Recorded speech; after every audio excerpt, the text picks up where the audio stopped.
In front of me is Redmi A3 and today I would like to show you how you can add a password to Google Passwords Manager.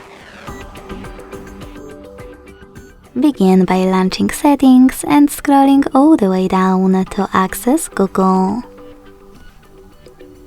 Then tap on All Services. Select Autofill, Autofill with Google, and Google Password Manager. Now, if you can't see any of those options, that means that you never added a password before. To make them visible, you need at least one, so to fix it, hit this gear next to Password Manager.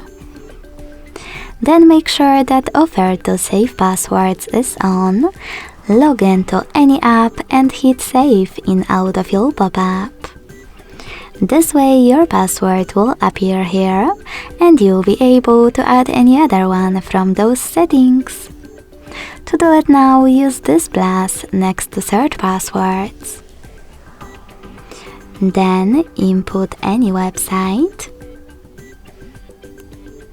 or click on Select App and tap on the chosen one.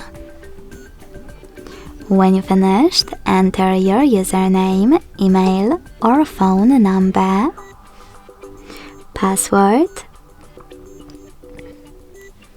and even take some helpful notes. When you finished, hit Save at the top right corner. As you can see, after that my password was successfully added. Thanks so much for watching. If you enjoyed this video, smash that like button, comment and subscribe. Bye!